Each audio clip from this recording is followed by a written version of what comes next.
But we wanted to talk about something that we've been getting a reoccurring question about. And we thought that today might be apt because it's the end of the week. Maybe people have a little bit more downtime. If you've been connected with MCWEN for a while, you know that we don't typically do lives. But since we're still kind of top of the year, second month of first quarter, we thought we'd go ahead and just address these questions. It's easier to do them now than to address these questions in July. Why? Because most of us are still thinking about our New Year's resolutions. We're still planning ahead for the year. And there's absolutely nothing wrong with that. But we wanted to just drop two tips with a bonus tip for how entrepreneurs, especially Christian entrepreneurs, can stay focused and make sure that they get the growth and the success that they desire. Obviously, as purpose-driven entrepreneurs, we put a lot more than people see on social media into our business ideas. For some of us, we're talking blood, sweat, and tears. And so it's hurtful sometimes when you don't get the return that you put into this. Good morning, Shelby. Thank you so much for joining. We're going to go ahead and just get into today's topic. This is a pop-up live that we're doing. We don't typically go live, but we've had this question repeated a few times, which is, I'm doing a lot on social media, I'm doing a lot of marketing, but I'm not able to convert into paying customers. And so we thought we'd address them and give a couple of tips for the people who are concerned about that and are not seeing a financial return on the work that they're doing. So thank you for joining us, Shelby. Anybody else that might pop in a little bit later or might be listening to this on replay, thank you for dropping in with us. Please put in the comments where you're watching from. Let's start the conversation and let's start the networking there. Okay, for those who don't know, I'm Andrena. I'm the founder of MCWEN. MCWEN is what we call Minority Christian Women Entrepreneurs Network. It's a super long name, so internally we just refer to it as MCWEN. And again, we don't do lives often, but we wanted to address these questions. So I'll get right to it. What are the two top mistakes that Christian entrepreneurs are making when it comes to growth and success? I'm curious about what you all think are the answers. So if you could drop in the comments what you think the answers are, I'd love to hear them. Sierra, good morning. Thank you for joining us. I see your name a lot in the Facebook group. So I'm excited to see you and meet you virtually. Hi, Deneen from Maryland. Nice to meet you. Thank you for popping in. So the top two mistakes that we've seen over the course of operating MCWEN. Let me actually back up and say prior to starting MCWEN, I started a consulting practice that's celebrating 11 years this year. So I've been working with entrepreneurs and nonprofit leaders and ministry leaders for 11 years. By God's grace, over 11 years, we have worked with literally thousands of entrepreneurs and small businesses.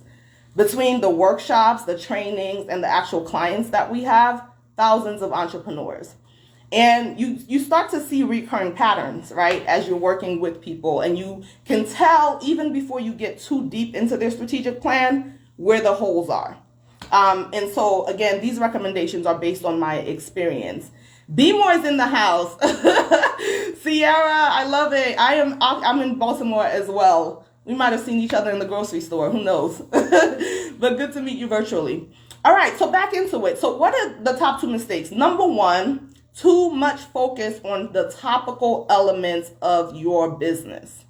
Now that is a mouthful, and I'm going to explain what that means, right? So topical meaning the top elements of the business, the things that people see, the things that are pretty, the things that might not be so pretty, but they help us to pull at the emotional heartstrings of the people that are connected to us. Too much focus on the topical, i.e. social media. Now, if you know me personally, you kind of know my vendetta about social media. But when it comes to business, I have come to accept that it is a natural and a beneficial evil. Like it's a necessary evil, right? And I have my own kind of spiel about that. But why is social media necessary? It's necessary because it is the way of marketing. In 2022, it is difficult, nearly impossible for you to have a strong digital presence, for you to have a competitive marketing strategy without a social media element. Now, here's the danger, right, of focusing too much on social media. When you focus on the topical elements of your business, what falls between the cracks are the things that are underneath the top, right? So you can have a brand strategist, you can have a mechanic shop, you can have a cosmetologist that has the prettiest, blingiest Instagram, but they're not making money. Why is that? 9 times out of 10 in my experience, it is because the infrastructure and the systems that are necessary to support those topical elements are missing. So what happens when you get 100 likes on your Instagram post? Does it just stop? The conversation stops at 100 likes on Instagram? What happens when people send you a DM, but there's no sales funnel, there's no customer service funnel, so they have to wait 48 hours to hear from you, which is the next time that you'll be able to log in to Instagram. So the topical elements are really pretty for a lot of us, right? We spend a lot of time on topical elements. Topical elements even includes the way that we refine our image, right? The way that we pitch, the way that we talk. All topical, meaning kind of surfacey, but what happens after the speech is over? After they've hired you to speak at the conference in front of 200 people, how many of those can you convert? And so the answer to this is to spend just as much time, if not more, on building systems. Systems look like having a financial system. If you've ever attended any of our strategic plans, you know kind of this framework that we work within, which is your business should have financial systems, operation systems, customer systems, capacity systems. All of those things together make up a business. What a lot of people do who spend a lot of time on the topical elements is they focus on the marketing aspect, which is only a slice of the operational fragment or the operational quadrant of their strategic plan. So there is no diversification of finances, right? So your business should have at least 3, 4, 5 streams of revenue that are coming in. If you don't have that, you are missing out, right? Your system should reflect several streams of revenue. Instagram, if you monetize it well, it's great. That's one stream of revenue, but it should be working in cohesion with the other streams of revenue to make sure that those are being fulfilled as well. Yeah, Sierra, it's true. It's like the aesthetics just consume us. And I get it because that's kind of the culture and the generation that we live in. And we want to put our best foot forward. But it's like, you know, for anybody that's in the dating space right now, or even people who are married, it's like you meet somebody and they offer this great like impression. And then you talk to them and within 10 minutes, you're like, what's going on up there?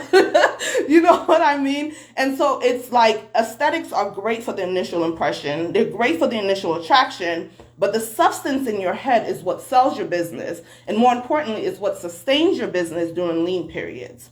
So you want to make sure that the systems are built. Again, financial, operational, capacity, customer. Operations, a sliver of it is marketing, right, as part of the business development wheelhouse. But also in there is leadership training, is automating and making sure that these systems work well, right? You want to make sure that all of that is good. Capacity. A lot of people are not ready for the influx that social media can bring to them.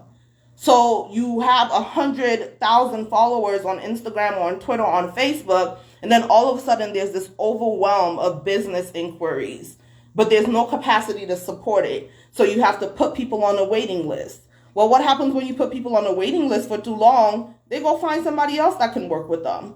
Or what happens when there's such an overwhelm of work that the quality of your work starts to suffer. So you have, you know, 1,000 clients that are giving you money, but out of those 1,000 clients, only 100 will return because 900 of them were not satisfied with the quality of work that you delivered. And so when we're talking about, you know, systems, capacity, being able to fulfill the work professionally and fully matters. And then, of course, the customer quadrant, are you talking to the right people? All of that falls into mistake number 1. Too much focus on the topical elements of the business and not on the systems and the strategies for effectiveness. Mistake number 2, not adding value. Now, this is counterintuitive, but from my experience personally and from my observation with our clients and even within MCWEN, it's a huge issue. Why do people not add value? Because people equate adding value to giving out free things. And a lot of adding value ends up being free, right? So we're talking speaking up and contributing to a conversation, and adding to that conversation, even though you might not get paid for it. It looks like contributing to blog articles that are not monetized. It looks like speaking at conferences for free, where you actually lose money to get to the conference rather than you getting paid and making money from that. Now, why is this a mistake that people make? People tend to shy away from those opportunities for two reasons. One is because they have a fear of people stealing their ideas. So if I say too much, if I give away too much, if I'm always talking free, someone else is going to be able to come and take my idea and they're going to run away with it. Here's the challenge with that. No one can do what you do and do it the way that you do it.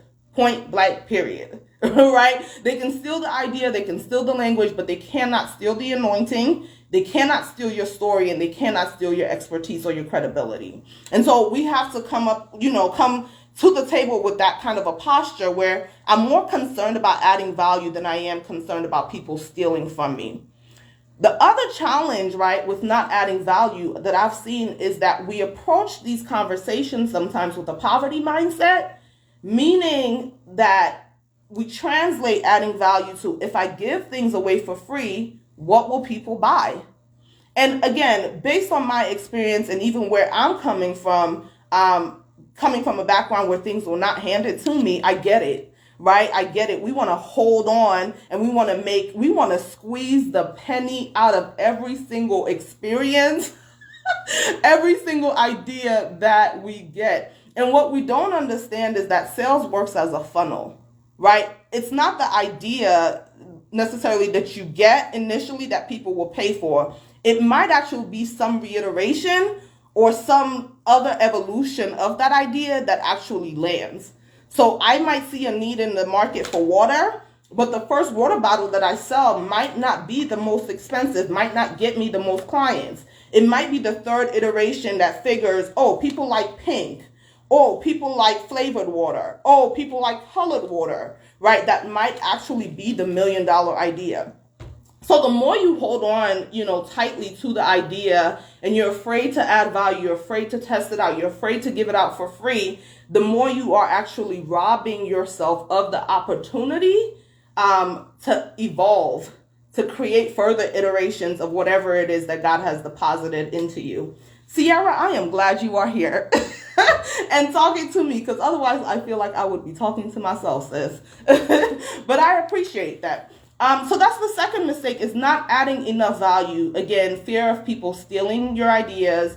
And then second reason, rooted in what I believe is poverty mindset, which is, what will people buy? We're afraid that if we give it away for free, people won't buy anything. Now, this is a mindset shift. Mistake number one was more of a technical shift, right? It was a business development shift. But mistake number two is a mindset shift.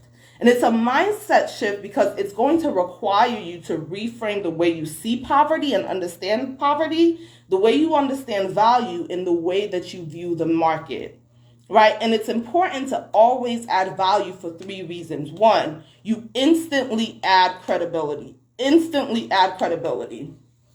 If you are a part of Facebook groups, I'll tell you for a fact, the people who do the best in terms of converting from Facebook groups are the coaches who volunteer advice that nobody asks for, right? They're not the coaches who are always promoting their business and services. They're not the coaches who are always promoting their services. They are the coaches who are contributing value that nobody asks for. Because even if nobody asks for it, guaranteed that in a Facebook group of 1,000 people, 3 of them are probably thinking about the advice that you're putting out there. They're probably in a situation where your advice just helped them find a solution. And what's the natural course of action is, if you offer me something that solves my problem, I want to talk to you more, right? So these are the coaches that are getting friend requests. These are the coaches that are getting the DMs because they're contributing and adding value. So there's instant credibility in adding value. Number two benefit is that we have to understand that in small businesses, people buy from people, not from businesses. Okay? There are a million coaches that are out there. There are a million retail stores, a million cosmetologists, a million lash experts. And if I'm based in Baltimore City, and I try out 10 of them, guaranteed, and you can probably relate to this, the tech that I will probably go back to as a repeat customer is the one who made me feel comfortable, is the one who was professional, the one who was probably friendly, right? The people who I like. If you were rude to me, I don't care if your skills are off the wall, like you are an 11 out of 10, I'm not coming back to you. And so when we add value, what this communicates to people is that we are people. We get it, we're authentic, we're reasonable, we're honest, and we care. So adding value. Amen, Sierra. Praise God that it is blessing as a blessing to you. Awesome. Thank you. Thank you for joining, Shelby. Tip number 3, why it's important to have this mindset shift is that it helps you to stand apart from your competitors. Again, people buy from people and not from businesses. So standing apart from your competitors is critical to growth. It is critical to success. Otherwise, we all end up being part of the white noise that is marketing, that is digital marketing, and that is social media. So what sets you apart? It's the fact that when people go to you, they know that they're going to ask you, how much is your business, rather than you pushing it on them. Buy my services, buy my services, buy my services, because I'm genuinely concerned. I remember when my hair's still natural, like natural texture, but I remember when I first started the natural hair journey, I went to 2 different people, right? So one of them, when she was working on my hair and she saw this breakage, she goes, okay, this is what we're going to do. And she talked me through the process, and she said, we're going to do a hot oil treatment. So in between your services, make sure that you do this. And she just kind of nurtured me. I felt like my mom was at the salon working with me. And I went to her, and it was a great experience. And then I went to another lady who had a lot of, reviews about how quickly she helps people's hair grow. And the difference was she treated me like I was just a credit card number. Like there was just a transaction. They're competitors in the same space, but the level of care, the level of intentionality that one delivered with her services really set her apart. And even though her growth was slow and steady, eventually she did surpass the other person that was only treating people like they were credit card numbers. So again, 2 tips. 1, too much focus on topical elements. 2, not adding enough value. The last bonus tip I'll give is thinking too linearly, right? So linear being the straight line. This is also counterintuitive, because all of our lives we've been taught focus, hone in, focus on one thing. And the challenge with focusing on one thing is that it leaves out other people and other opportunities that are out there for you to grow into. The biggest thing that it leaves out is it leaves out customer segments that also need you. So for a lot of us, when we craft our social media and branding strategy, we craft it with a prototype in mind. And they're usually women who look like us, who can afford things that we can, who have a similar kind of income structure. And the challenge with that is that there are a lot of customer segments that don't look like you that do need you. And so thinking too linearly actually blocks your blessings, because it leaves out these segments that you should also be talking to. The most effective strategy is to make sure that it's based on an ROI concept, right? Return on investment.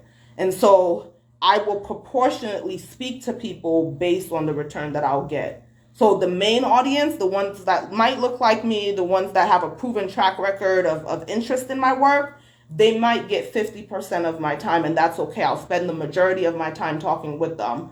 But there are also these fringe clients where I should be creating content and graphic to talk to them 20% of the time, right? There are people that I don't really understand what the interest is, but they apparently like me, so I'm going to spend another 20% on creating content that speaks to them, right? So you want to make sure you don't leave out segments by thinking too linearly. And you also want to make sure that you are intentional about diversification. The easiest way to sink your small business is to only have 1 or 2 streams of revenue. You want to diversify. because at any given time, right, at any given time, your mainstream of revenue can tank, and it has absolutely nothing to do with you. So we're talking things like pandemics, right? We're talking about things like inflation and recession. We're talking about a competitor that came out of nowhere and just stole your thunder and stole your clients. And if you only rely on that one stream of revenue, you are in trouble. Thinking too linearly does not allow people to diversify. If you are a coach, coaching is your primary source of income, but there are also pre-taped webinars that you can sell as passive streams. You can monetize and contract out to speak to other people. That's another stream. You can have merchandise. That's another stream.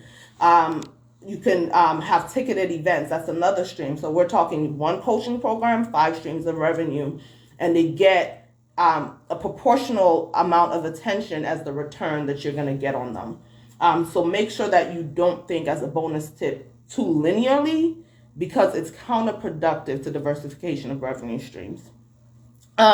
Sierra, I see. Okay, can you repeat the quadrants from point number 1? Yes. So point number 1, they are finance quadrant. So how the business is going to make money and spend money. You want to have a system behind that. Diversification obviously being the key to how you make money, and lowering overhead as much as possible being the key to how you spend money.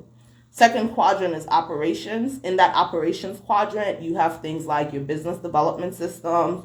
You have maybe your customer service system. You might have your training system. So that operations is the blueprint for how you run, so that even if you step away, people know how things go. They know what the culture looks like. The third quadrant is your capacity quadrant, which is what does it take for the business to run? So do you need more coaches? Do you need an assistant? Do you need a VA? Do you need a social media person? Whatever you need so that your focus can be on the quality of service is what you build. Those are the systems you build in the capacity quadrant. And then that last quadrant is customer. And obviously the primary focus in the customer quadrant is who is the target. And we want to talk to those people till we are annoyed. The research shows that it takes about 6 impressions for prospects to begin to understand, like, and talk back to you, right? For your marketing message to really land. By the time I'm talking to someone for 6 different times, I'm tired, y'all. Like, I am tired of repeating the same message over and over again. But that's what good marketing looks like. It looks like repeating the same messaging. So knowing that audience so well that it doesn't matter how you reframe what you're saying, what matters is that you keep saying it. And then obviously the other thing in customer quadrant is segmentation.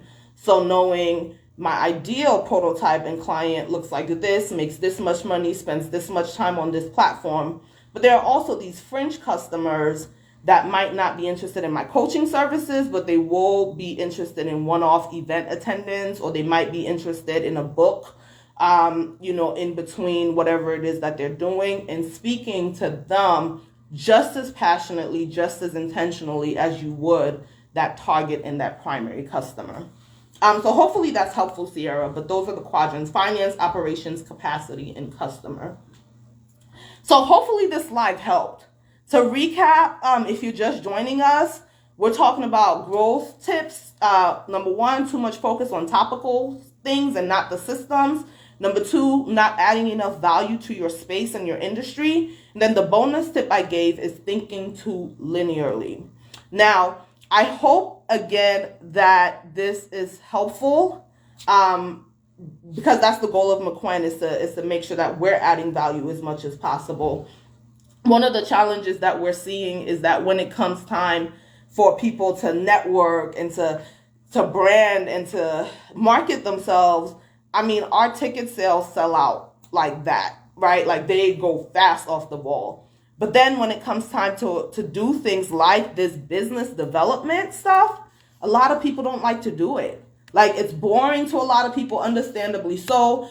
And people do not want to take the time to do this, but it's in offerings like the Biz Collective. It's in offerings like one-on-one sessions and planning retreats that the actual work of a business happens. You might be familiar. I know I'm familiar with people who their branding is really pretty, but on the back end, they struggle. I have been there.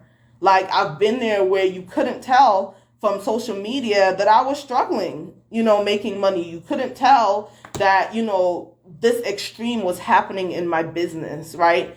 And so for people who just focus on the appearance of success with business, like, we're in trouble. And so the back end work of infrastructure, system building, that business development, that's where the work is.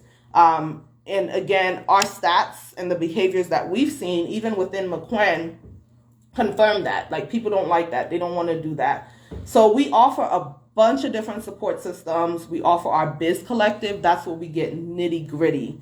Last month, we had Hanifa Barnes, who talked about how to budget your time management to make sure that you get the most out of the time that you're putting into your business. I think we had 5 people in attendance, right? Yet our March event, right, which is all the way in March, sold out early January, end of December, right? And it's all about networking. So I know, ladies, I know we want to network. I know we want to show our expertise. I know all of that. But please, please, please, if you don't do anything else in the year of our Lord 2022, work on your systems. Take advantage of opportunities that will allow you to build good systems.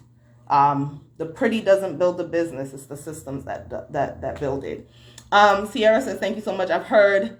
Yeah, the numbers range. I've heard that at minimum 6, so I'm not surprised at 11. I think even as the society just becomes more like consumed with social media and the pandemic, our attention spans are getting shorter and shorter and shorter. So I would not be surprised if it does take 11 impressions, because you have to stand out in this noisy market for people to buy from you. Absolutely. Deneen, thank you. I appreciate that. Thank you for tuning in. You love infrastructure. We are of the same 2 peas in a pod, because I do too. And that's why we do strategic planning. People hate it, but I tell people all the time, it's the stuff you hate that makes you money. And there will come a time where you don't have to worry about doing it yourself. Like, you know what I mean? Like, you can hire out because you are making money for somebody else to do your strategic planning. But as you're growing and as you're building, like, get your hands dirty, because that's what will afford you the luxury of rest and the luxury of, like, peace. And these are not luxuries, but you know what I mean. Like, that's what will afford you the opportunity to just rest and just chill for a bit later on. So what time should we be back tomorrow? Sierra, you don't know me, girl. Like, this was a struggle.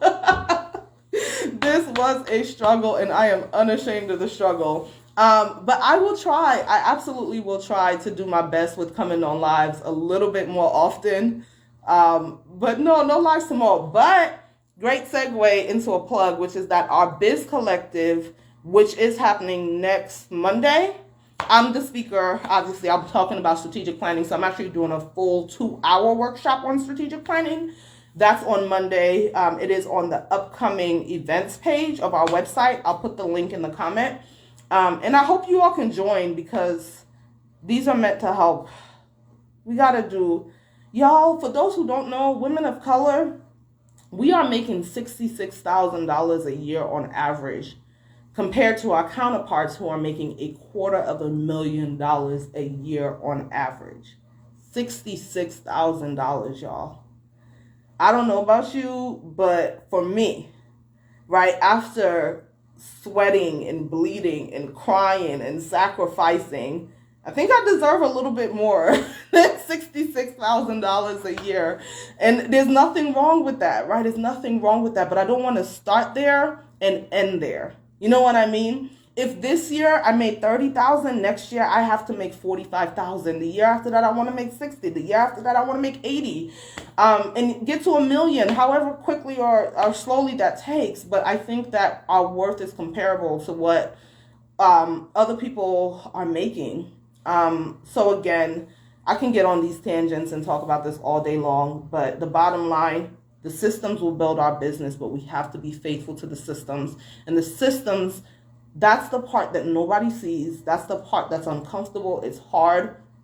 It looks like watching YouTube videos at 2 a.m. in the morning to learn right? And to even out the playing field, and then building it out when everybody else is up at 8:30 on Instagram going live and looking pretty, right?